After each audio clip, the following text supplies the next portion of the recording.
Throne of grace. Okay.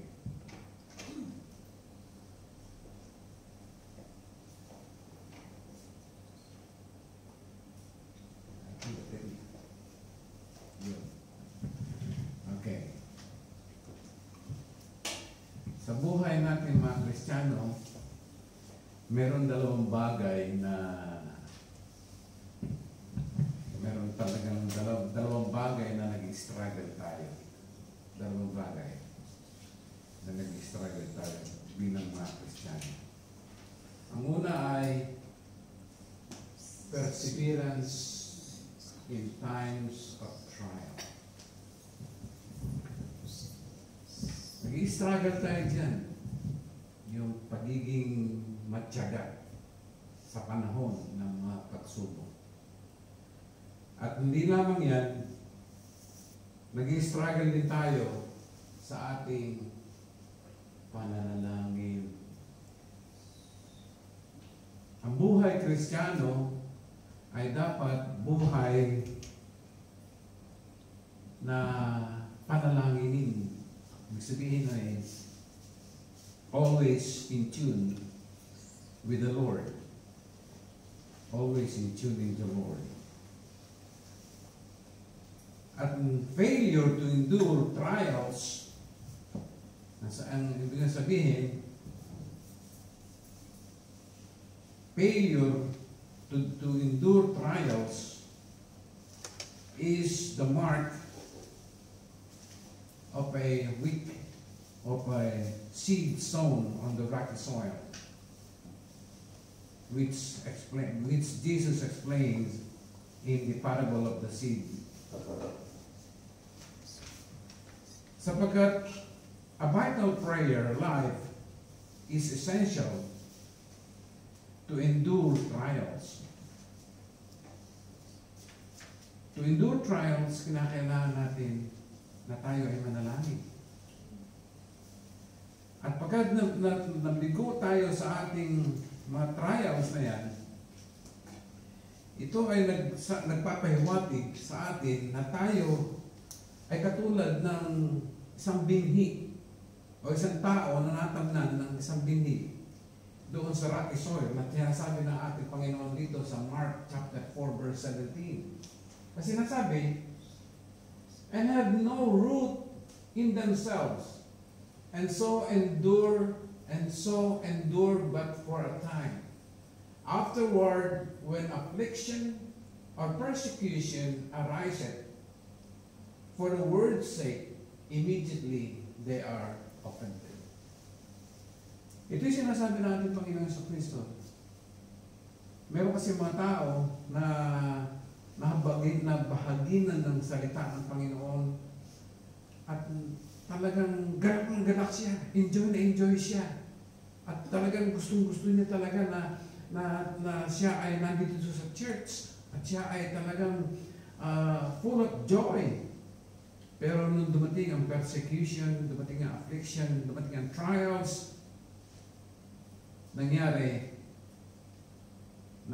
immediately they are offended.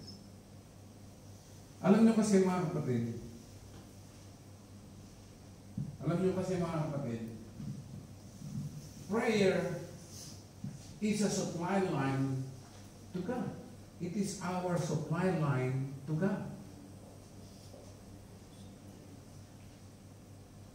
Kaya nga madalas nangyayari sa buhay natin, tayo ay tinutukso ng dyablo ng ganito.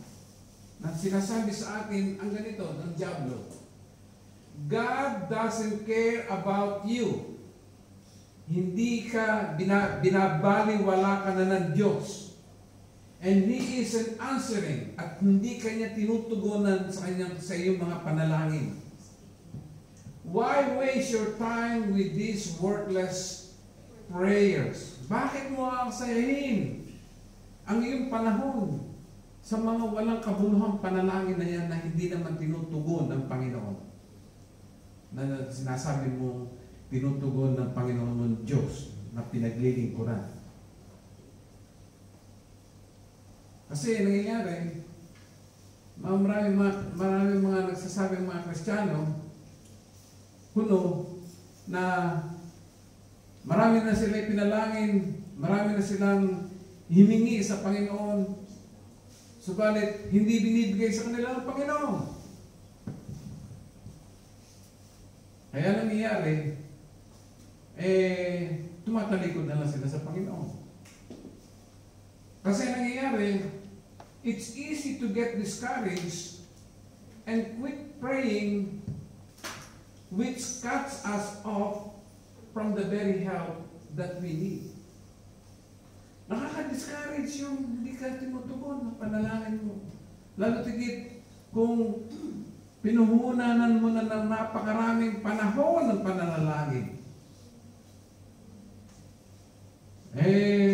Sinasabi mo, 20 taon, 30 taon na akong nananalangin, hanggang ngayon hindi pa tinutugon ng Panginoon ng aking panalangin.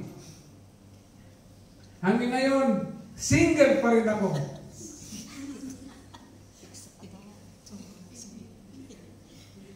Aray ko.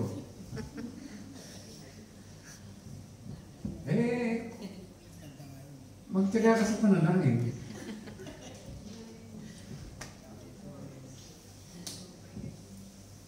Kaya nga ba, marami mga Kristiyano na di-discourage. It's easy to get discouraged and quit praying, which cuts us off from the very help that we need. Dito sa ating teksto, our text is one of the most encouraging passages in the Bible when it comes to perseverance and prayer. Dito sa binasa natin teksto sa Hebrew chapter 4 verse 14 hanggang 16 ay dito natin matatagpuan ang encouraging passages in the Bible when it comes to perseverance and prayer.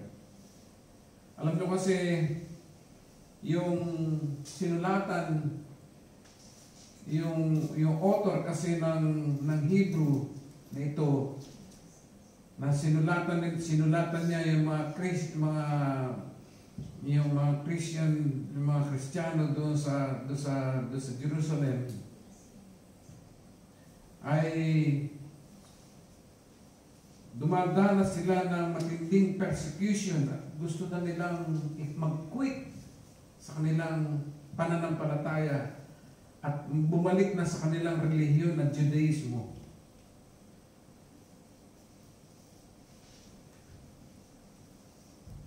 Gusto na nilang bumigay, gusto na nilang gumibap sa kanilang pagiging Kristiyano. Alam nyo kasi,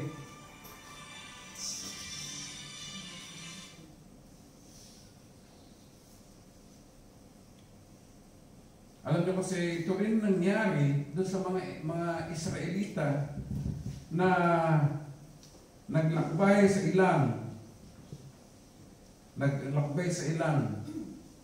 They failed to enter God's rest, which is a picture of salvation, because of unbelief and disobedience. Therefore, we must be diligent. Kaya nga ba mga kapatid, dapat sa atin tayo maging diligent to enter that rest.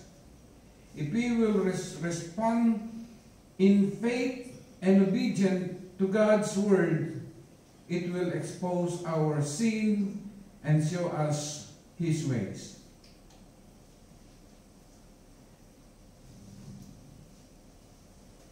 Ang sabi nga doon sa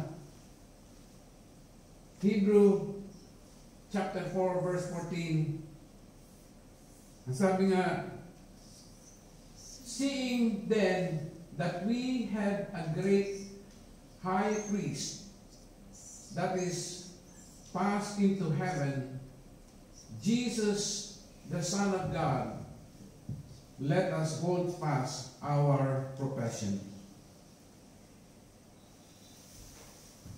Since Jesus is our great yet sympathetic high priest, we must persevere and we must pray. Alam nyo kasi dito sa teksto natin, there are two commands na binibigay sa atin, na iniutos sa atin dito.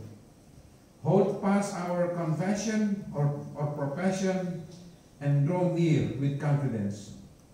If we want to persevere through trials and receive His help through prayer, we must understand, kailangan maintindihan natin at maunawaan natin kung sino si Jesus, kung sino nga ba si Jesus sa ating buhay. Unang-una nga, we must persevere since Jesus is our great high priest who has passed through the heavens. Una nga, Jesus is our great high priest who has passed through the heavens. Siya ang ating dakilang saserdote o dakilang pinakapunong pari na pumasok sa kalangitan. At Jesus is a great in His office as high priest at the right hand of God. Alam niyo kasi mga kapatid, noong Old Testament, nagbigay ng kautusan ng Panginoon ang Diyos sa mga Israelita. Nagbigay siya ng tuntunin kung paano sasamba. Nagbigay siya ng tuntunin sa mga Israelita kung paano sila magbibigay. Alituntunin kung paano sila maghahain para sa kasalanan. And every year, at the set time, ang pinakapunong sacerdote or the high priest will enter into the holy of holies upang maghandog ng hain para sa kasalanan ng buong bayan. Kinakailangan na tama ang kanyang paghahandog, tama ang panahon, at tama ang kanyang ihahandog upang ito ay maging katanggap-tanggap para sa Diyos. Sapagkat pagka hindi ito tama, ang maghahandog mismo siya ay mamamatay. Katulad na nangyari doon sa dalawang anak ni Aaron na si Nadab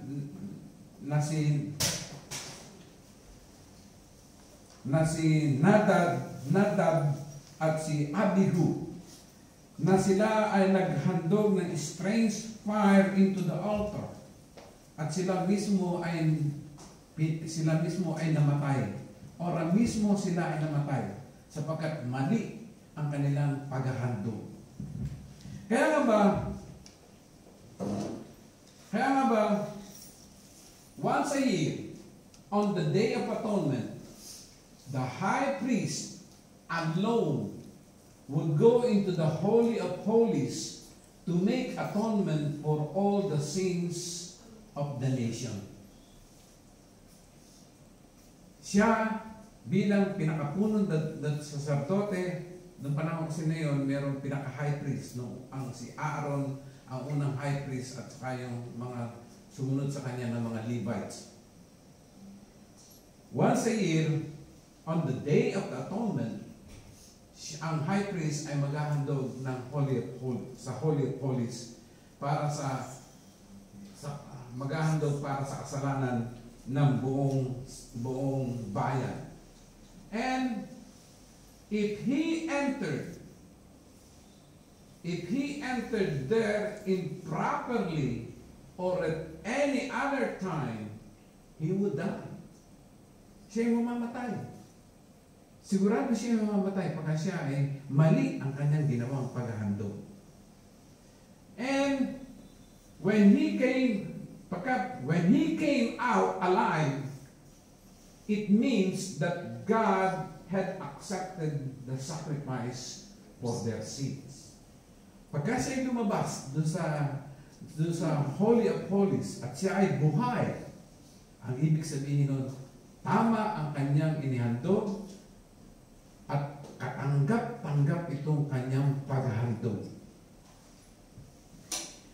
Kaya nga ba ang Panginoon Jesucristo Nung siya ay namatay doon sa krus ng Kalbaryo, nung namatay siya doon sa krus ng Kalbaryo, inihain niya ang kanyang buhay para sa kasalanan ng sanlibutan. Amen. At itinigis niya ang kanyang banal na dugo upang mahugasan at mapatawad ang kasalanan ng sanlibutan. Amen. At siya ay namatay. Amen. At siya ay inilibing. At nung ikatlong araw, siya ay nabuhay na magmuli. Nung nabuhay na magmuli, ang ibig sabihin nun, yung kanyang sacrifices ay tama. Yung kanyang inihandog, ito ay acceptable to God. Amen. Amen. Kaya kinakailangan si Jesucristo, kaya kinakailangan ang Panginoon Jesucristo ay mabuhay na magmuli upang mangyari na ang kanyang inihandog ay acceptable and proper para doon sa hain, para doon sa Diyos. And Jesus is not just another high priest in the line of Aaron, kasi hindi naman Levites, hindi naman from the line of Levites si Jesus, kundi siya ay nasa linya ni Judah. Kaya nga ba siya ay rather he is our great high priest according to the order of Melchizedek.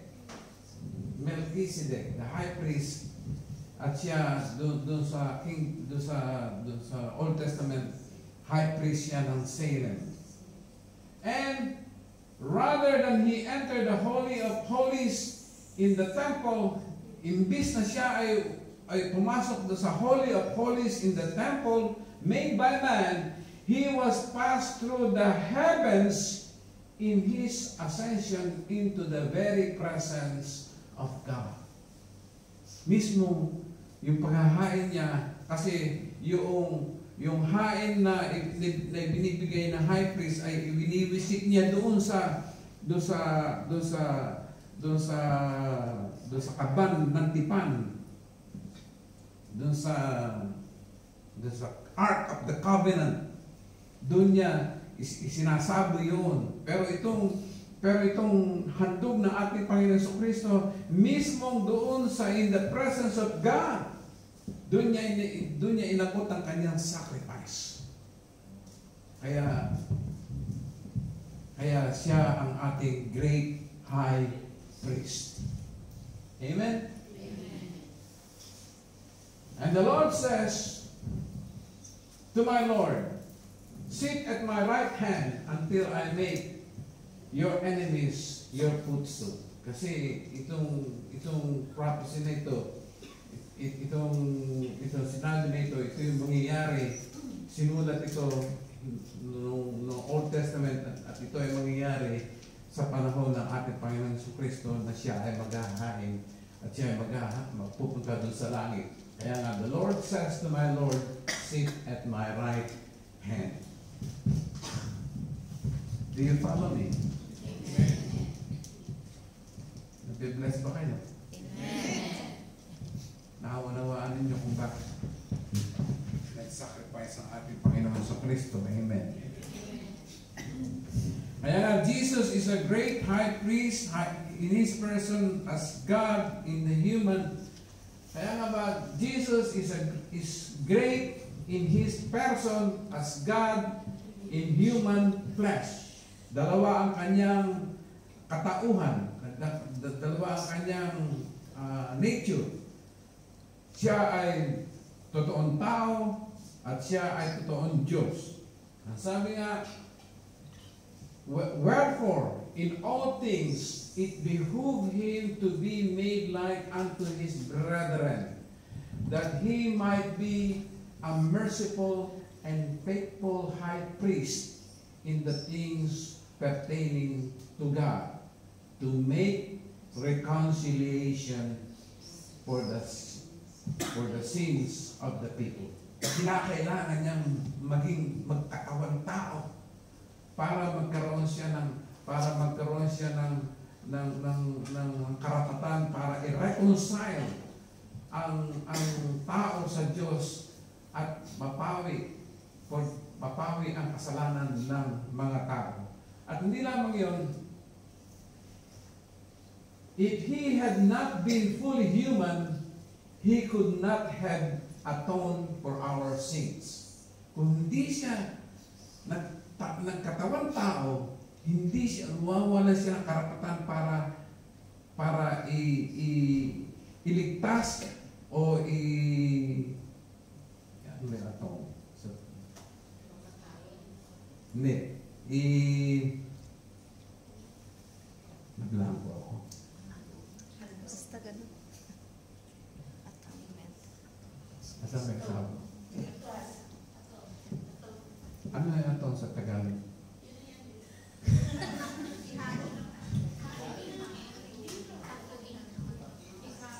Hindi. Itubos. Yun. Ipantubos. He could not have atoned. Hindi niya matutubos ang kasalanan ng tao. Kundi siya nagkatawang tao. At sabi pa rin sa John chapter 5 verse 18, therefore the Jews sought the more to kill him, because he not only had broken the Sabbath, but said also that God was his Father, making himself equal with God. Siya ay totoong tao, at hindi naman siya totoong tao, kasi siya ay totoong Diyos. Siya ay Diyos na nagkatawang tao. At sabi, but he is also the Son of God, which refers to his deity. Sabi doon sa 5, binasa natin sa John chapter 5 verse 18. Kinakailangan kasi mangyari na ang Diyos ay magkatawang tao, sapagkat ihahain niya ang kanyang buhay. Ang Diyos kasi hindi mamamatay, amen. Pero ang tao mamamatay, amen. Kaya kinakailangan may hain na mamamatay, sapagkat pagka sinabi mong sacrifice, ibig sabihin nun, may buhay na ipapalit. Ayun, atonement pala, ipapalit. May buhay na ipapalit para doon sa kasalanan o ibabayad sa kasalanan. Dahil yun ang kinakailangan at yun ang hinihingi ng kautusan. Amen. Amen. Thus, Jesus is uniquely great in His office as High Priest. And He is uniquely great in His person as God in human flesh. As God in human flesh. Kaya nga ba, therefore, our response is what? Our response is, we must persevere. Bakit na tayo ay mag-persevere? Dahil the word hold fast our confession imply danger and effort on our part. Pagka kasi sinabing hold fast on our confession, ito ay nagpapahiwatig ng panganib at yung effort natin sa ating nabahagi natin. Sapagkat pagka sinabi mong hold fast, kumbaga ikaw ay nakasakay ka sa jeep, tapos mababangga ang jeep. Pagka mababangga ang jeep, hold fast, umawak ka mabuti, mahigpit, may danger na darating. May danger na darating. Tapos yung confession, hindi ako mamatay kasi Kristiyano ako. Kaya meron danger and effort on our part. Kaya nga ba, hold fast and confession implies not only our private belief in the essential doctrines of the faith, especially with regards to Jesus' deity and humanity, but also our public declaration of this truth in the face of persecution. Kasi darating ang persecution, darating ang trials. Sa ayaw at sa gusto mo, darating yung trials. At pagka dumating yung trials, you hold fast, you persevere. Amen. At pagka mag-persevere ka, you hold fast your compassion, your profession. Hawakan mo yung itinalaga sa iyong sarili na ikaw ay isang Kristiyano, na ikaw ay isang anak ng Diyos. Amen. Kaya nga, magpakatatag ka at huwag kang matina sa iyong gawain. And, hindi tayo ba'y ganito? Are we only fair-weather believers who deny the Lord when it becomes costly to believe? Or will we stand firm even to death, since we know whom we have believed? Tayo ay pagka fair weather, sabihin, pagka maaliwalas ng mga panahon, tayo ay pupunta rito. Pagka bumabagyo na, hindi ka na pupunta rito. Sarado eh. Sarado kasi. Hindi naman signal number 8. Ibig sabihin nun, pagka di ba may kata, tila kay daling magpasalamat sa Diyos, lalo na sa mga panahon na tayo ay pinagpapalang lubos. Pagkatapos, napakahirap magpasalamat sa Diyos pagka ang sitwasyon mo ay mahirap. Ang sitwasyon mo ay wala kang pera. Ang sitwasyon mo ay marami kang problema. Ang sitwasyon mo ay mayroong mga pangyayari sa iyo na hindi mo maunawaan. Iniwan ka ng iyong boyfriend. Mabuti na sana kung may boyfriend ka. Iniwanan ka ng iyong asawa. Buti na sana kung may asawa ka.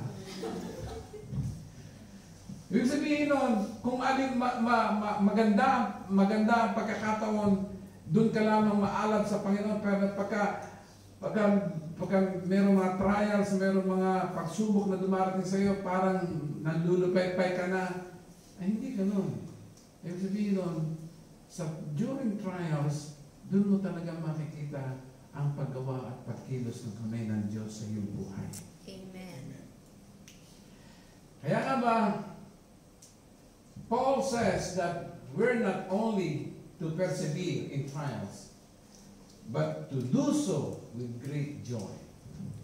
So, hold fast your confession of faith in Christ when He takes you through difficult trials. He is none other than our great high priest, God in human flesh, who now sits at the right hand of the majesty on high. Yeah, majesty on high. Yun ang unang command sa atin. We must persevere. Sapagkat alam natin na meron tayong dakilang saserdote na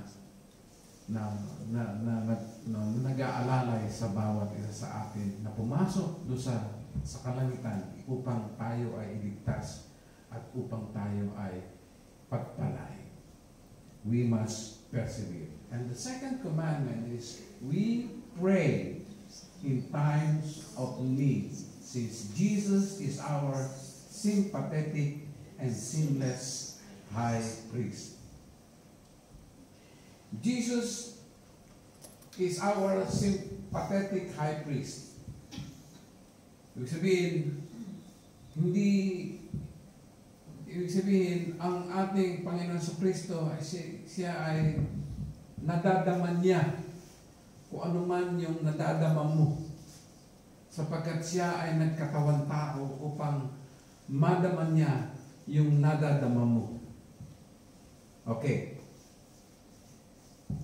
Kinakailangan natin we all need someone to sympathize with our problems and weaknesses without condemning us. Di ba ang ganda nun? Kadalasan kasi, pagka tayo ay mayroong problema, yung ating kaibigan, nakikisimpatya nga sa atin, sinasabi naman sa atin, kasi, ikaw kasi, Nanis. sabihan na kita, ganyan, ginawa mo pa. Imbis na palakasin ka, ibinibihin ka pa, kinukundyan ka pa. Ay hindi, kasi, dapat sana, hindi mo naman nadadama yung nadadama ko. Ganun. Sabihin, sino ba ang makakapag-comfort sa isang nabiyuda, kundi yung isang biyuda din? Di ba? Di ba? Ganun. Kasi, you know the feeling. You know the feeling.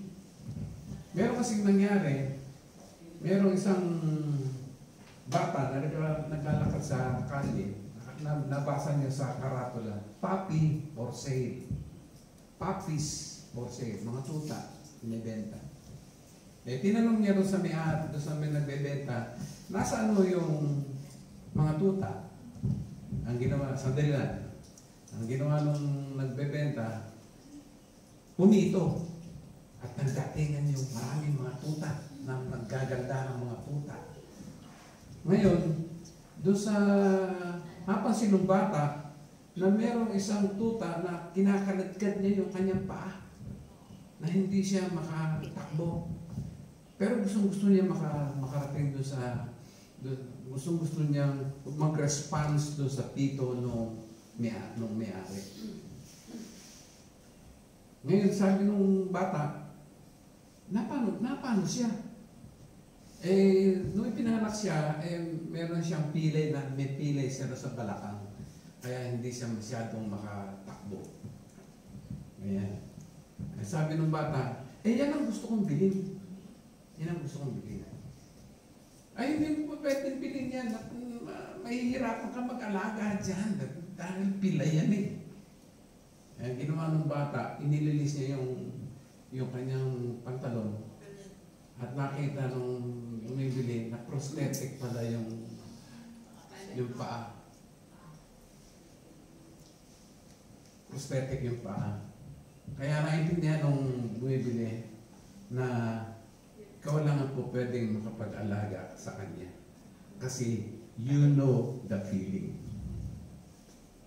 Ang sabi nung nagbibenta, huwag mo nalang bayaran. Bibigay ko naman sa iyo. Sapagkat ikaw lang po pwedeng makapag-alaga dito sa tuta na ito. Ganun din ang ating Panginoon Jesucristo. Siya ay nagkatawang tao upang maranasan niya at makita niya ang ating sitwasyon dito sa mundo. Kaya, He is our sympathetic high priest who sympathizes with our problems and our weaknesses without condemning us. Amen. Since He became a man and suffered all that we experience, He sympathizes with our weaknesses.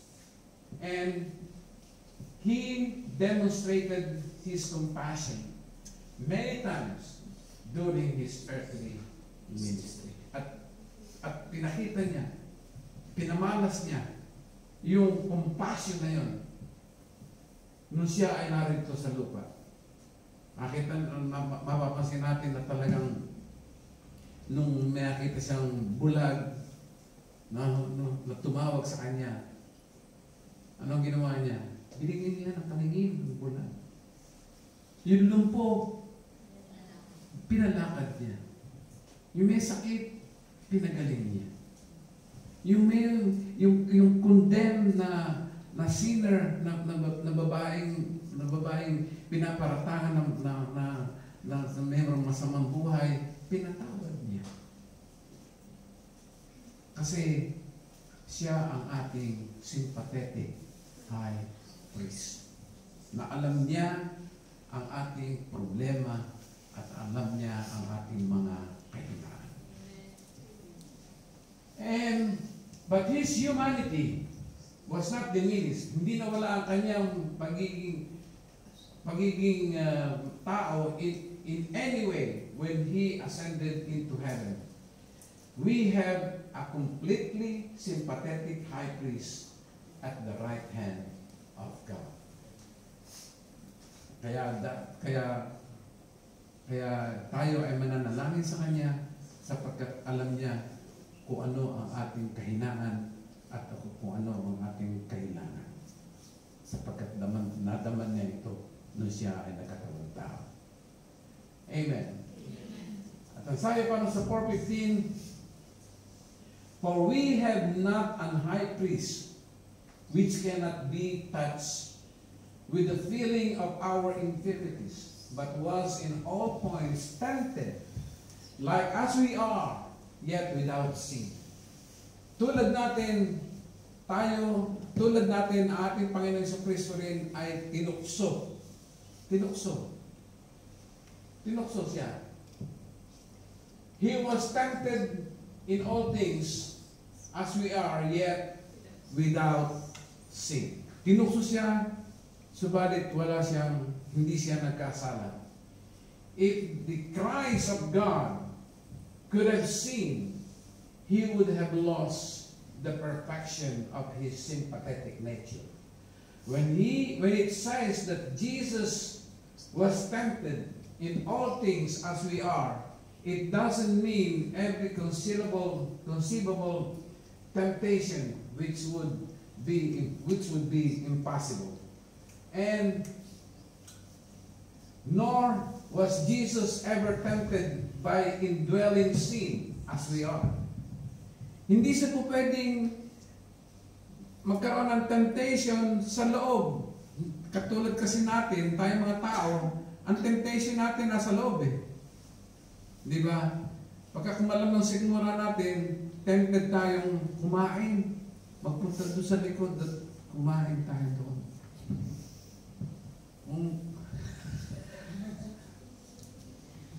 Kung may nakita tayong magandang bagay, tempted tayo, magkaroon din tayo ng ganon. Kasi ang temptation natin, it is within. Nasa loob natin. Si Jesus, temptation, in this, he was like Adam and Eve before the fall. Temptation had to come to Jesus from without, not within. Mapapansin niyo doon sa Matthew chapter 4, nung siya ay nag-ayuno, ang sabi sa kanya nung ni Satanas, if you are the Son of God, kasi nga 40 days and 40 nights siyang hindi kumain at hindi uminom. Siya ay nagugutom. Pero wala yung temptation kay Jesus na siya ay kumain. Dahil siya nagugutom. Pero sinabi sa kanya nung Diablo, if you are the Son of God, you can make this stone, turn this stone into bread. Para makakain ka. Anong sabi ni Jesus sa kanya? It is written na man shall not live by bread alone, but by every words that come out of that proceeded out of the mouth of God. Hindi lamang sa tinapay nabubuhay ang tao, kundi sa pamamagitan ng salita na namumutawi sa labi ng Diyos. And then, ano ang ginawa pa ng tempter sa kanya? Dinala siya sa mataas na lugar at sinabi, kung ikaw anak ng Diyos, tumalong ka at sasakuhin ka ng iyong mga anghel. Ano sabi ni Jesus sa kanya? Thou shalt not tempt the Lord thy God. Huwag mong tutuksohin ang Diyos kailanman, sapagkat God cannot be tempted. James chapter 1 verse 13. God cannot be tempted.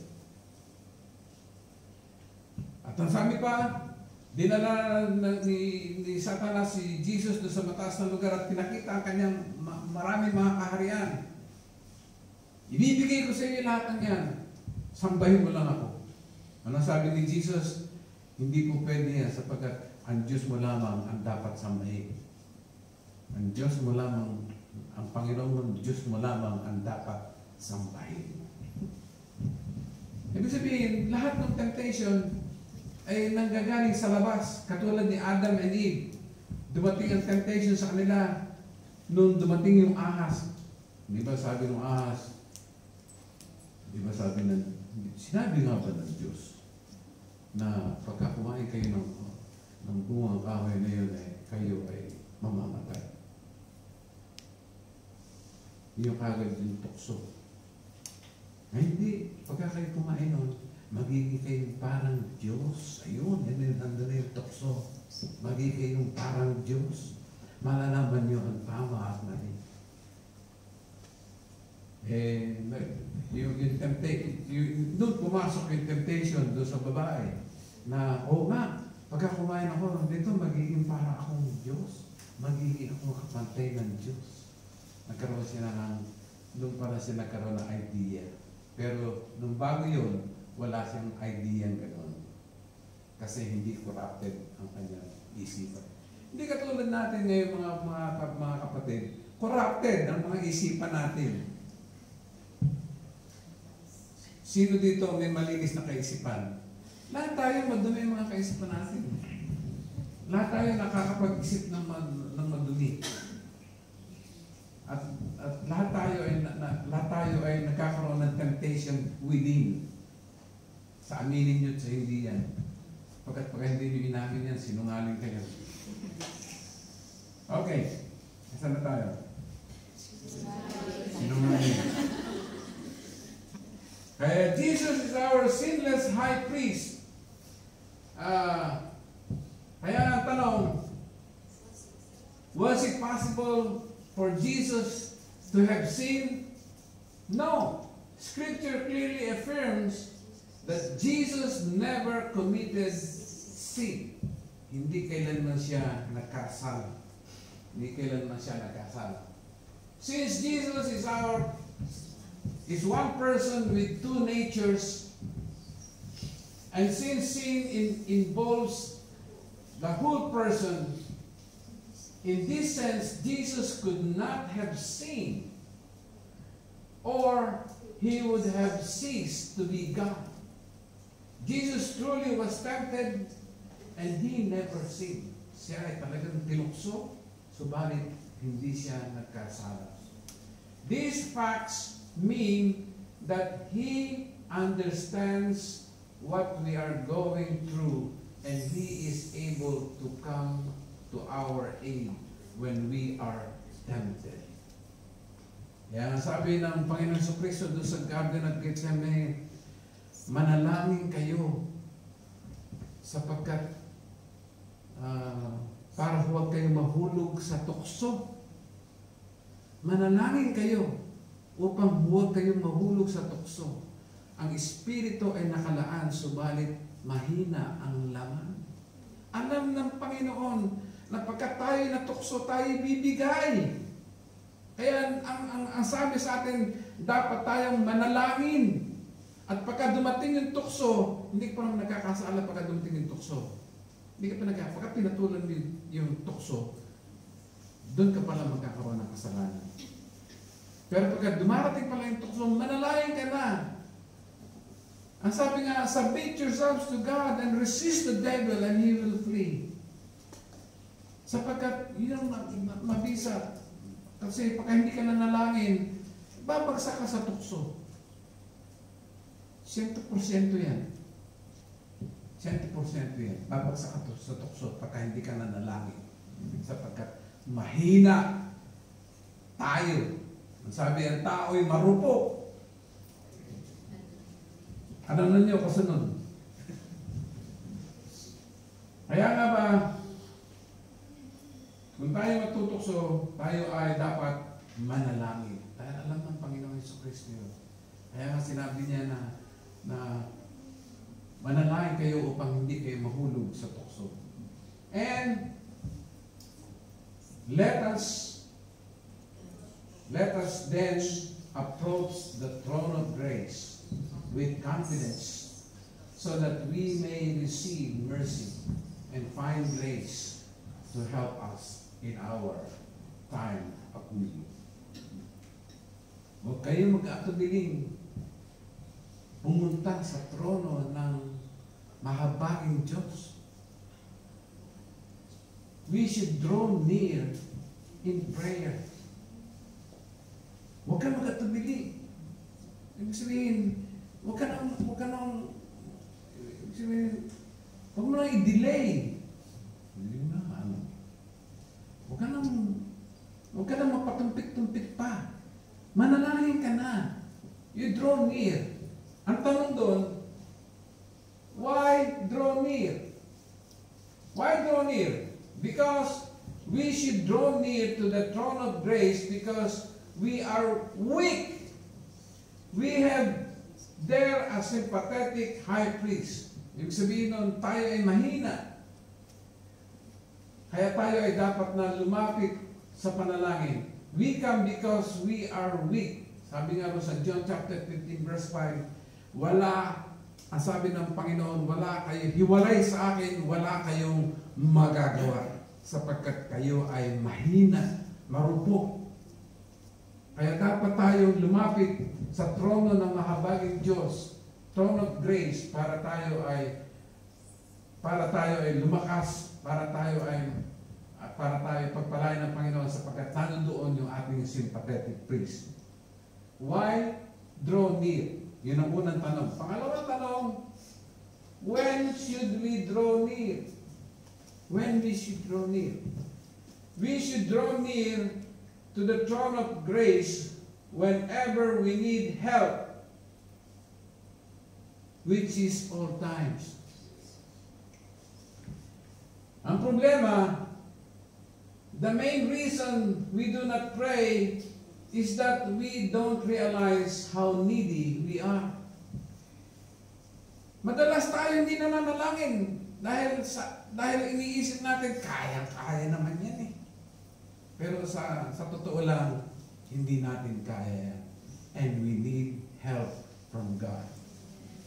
Ang sabi nga sa 1 Thessalonians chapter 5 verse 17, pray without ceasing. Always in tune with God. Always in tune with God. At all times, we pray to God. Kahit na anong ginagawa mo, Panginoon, kailangan ko po ang gabay ninyo. Panginoon, mahina po ako, hindi ko po kaya ito. Pero kung gagabayan niyo ako, makakaya ko ito. Simple prayer. At ang Panginoon ay tumutugon sa mga ganyang mga panalangin sapagkat it is a prayer of need. Sapagkat nangangailangan tayo.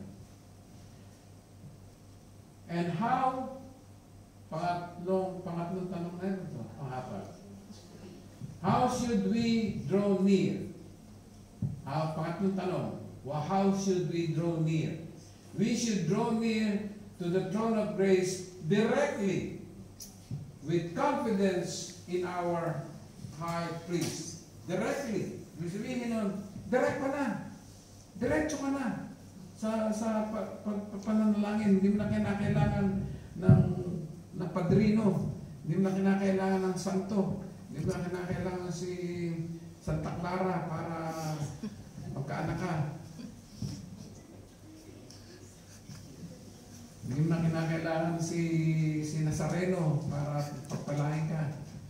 Katulad nung kinukwento ni Kuya Roger nung isang beses doon sa Saturday, nung daw hindi siya hindi pa mananampalataya, humahalik pa siya ron sa ribulto ng Nazareno.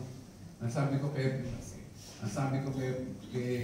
Deacon Roger, hindi lamang ikaw gumagawa nun, ako rin gumagawa nun. Tayo. Meron kasing nangyari,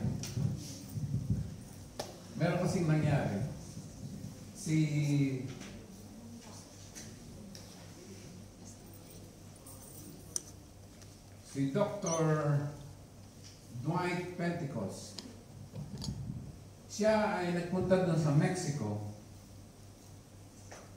At nung siya ay nandun sa Mexico, ay nasaksihan niya yung piyesta ng Immaculate Conception.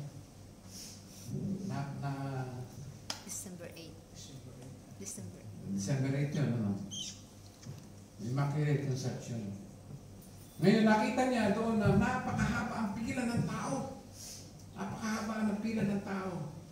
At yung pila na yun ay para sa kumpisalan. Para sa kumpisalan. At doon sa kumpisalan na yun, doon, iisa lang yung booth ng kumpisalan. Kaya lahat ng tao doon sa nag-iisang booth na yun, sa nag-iisang pare na nandun sa loob, yung magkukumpisal. Nung natapos magkumpisal yung maraming tao, lumabas yung pare, matanda na at may tungkod na ikang ganyan. Ngayon, nung may nakasalubong na babae na merong anak at bigla na lang nagpatira pa doon sa harapan nung pare na yon at humawak doon sa paa nung pare at sinabi, ipanalangin po ninyo ako na ako po ay makasalanan. Bla bla bla bla bla bla. Marami pong sinabi. Ang ginawa ng pare, pinalo ng tungkod yung kamay niya. At tuloy naglakad at sumama rin sa prosesyon ng Immaculate Conception. Mabuti na lang tayo ay nakalagpas na doon sa ganong sistema. At tayo ay makakadiretso na tayong tumawag sa ating Diyos in the throne of grace. We can go directly and pray. At hindi na natin kinakailangan pa ng padrino. Hindi na natin kinakailangan umpisal pa. Amen. Kundi lumapit tayo with confidence sa throne of grace. Amen. Amen. Amen. And pangapat na tanong, what can we expect when we draw near? Ano ang ating inaasahan pagka tayo ay pumunta doon lumapit tayo doon sa trono ng Diyos? We will receive mercy and find grace to help in our time of need. Pagka napunta ka na doon, makikita mo si mercy at makikita mo si grace.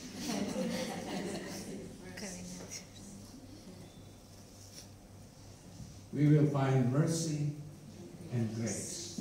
Mercy has a special reference to God's tenderness toward us because of our misery caused by our sins, whereas grace refers to His undeserved favor in freely forgiving our sins, which actually deserve His judgment. Matatanggap tayo ng habag na mumula sa Diyos sapagkat nakahabag sa atin ng Diyos sapagkat tayo ay makasalanan. At bibigyan niya tayo ng kagandahan loob sapagkat dakila ang ating Diyos, mapagmahal ang ating Diyos. At tayo ay minamahal ng Diyos ng gano'n na lamang. Amen. And together, both words reflect the goodness that God was in Christ reconciling the world to Himself, not counting their trespasses against them. Sabihin nun, tayo nireconcile na pinag-isa na tayo ni Kristo sa pamamagitan ng Kanyang pagkamatay doon sa krus ng Kalbaryo. At tayo ay nireconcile na sa Diyos at hindi na tayo binibilang na makasalanan. Yung ating mga kasalanan na ibinura na at hindi na ito gagamitin pa ng Diyos upang tayo ay i-condemn pa. Amen. Amen. Amen. Kaya nga ba, prayer is our direct communication to God to get the supplies we need in this spiritual war that we are engaged in as we seek first His kingdom and righteousness. And if you're under trial, persevere. Hold fast your confession, because Jesus is our great high priest. If you have needs, pray. Draw near to the throne of grace to receive mercy and find grace to help in time of trials. Amen. Amen. Amen. Glory and praises